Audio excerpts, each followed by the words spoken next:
Sakya tradition is actually founded by the Kern lineage. And the Kern lineage were originally believed to be the direct descendants of the celestial beings. And they were settled in the high mountains of Tibet. And then during the Guru Pema Sambhava and Shantarakshita, when they brought the Buddha Dharma, then they were also involved in Buddhist teachings. And one of the first Kern Nagendra Rakshita became a fully ordained bhikshu from the Shantarakshita. And in fact, he was one of the first Tibetan to receive the full-fledged Buddhist bhikshu ordination. And then he and his younger brother both received many teachings from Guru Pema Sambhava. And so on the earlier Kerns were all Nyingmapas. And then after many generations, during the Kern Kunchok Gyalpo's time, that they felt the time has come now to start a separate school. So the Sakya order was then established. The first monastery was built in the year 1073. Although from the old tradition also we still carry on like Vajrakilaya teachings, but the main teaching is then from the new traditions. And the great Lama Sakyapa actually is possessed innumerable teachings, but the most important teaching is the Lamde teachings, which are from the Mahasiddha Virupa, originated from the Mahasiddha Virupa and then coming there down.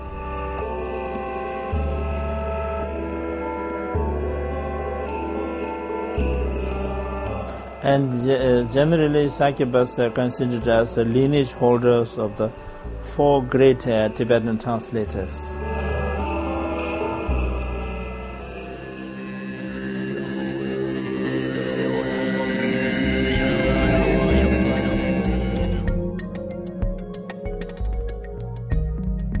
In the old Tibet, of course, materially it's a very, very poor and backward country. But spiritually and culturally it's very rich because though the Buddhism came from India and went to many different countries, but it is in Tibet where we have all the traditions like Hinayana, Mahayana, Vajrayana, as well as all the different sciences like logic, Sanskrit, poetry, etc. And so due to the power of these blessings, the people are generally very happy and relaxed and caring for those who are suffering ones and who wish to live everything in complete peace and harmony. And then, of course, in the meantime, the Tibet has gone through very difficult periods of time. But now, compared to the period past, it is better. Things are getting better. Although, of course, still there are a lot of restrictions, but nowadays many monasteries are rebuilt and renovated, and the people have quite some kind of freedom.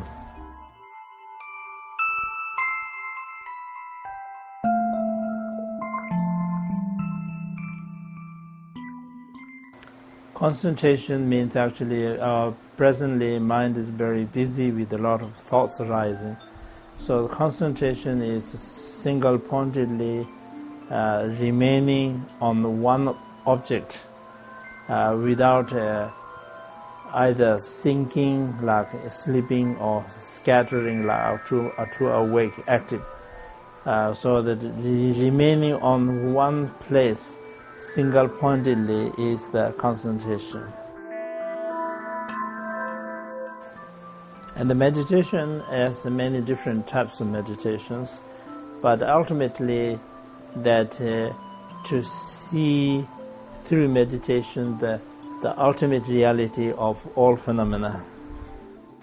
You see, actually,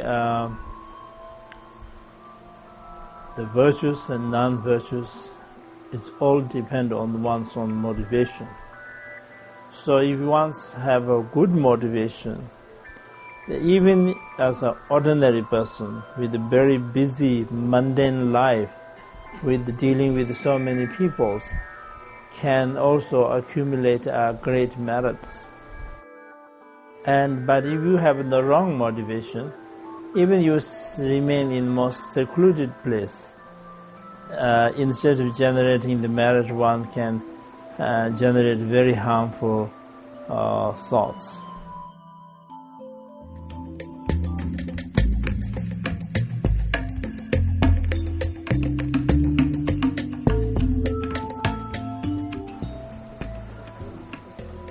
I can see, compared with our previous visit to the West, many years ago, the first visit, from my first visit to the West until now, I see a lot of changes.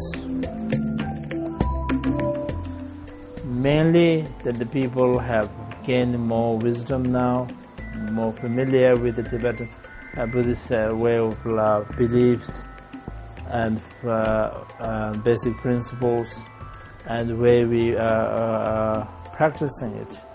So therefore, it's very encouraging to see that Buddhism has now taken a deep root here in the West.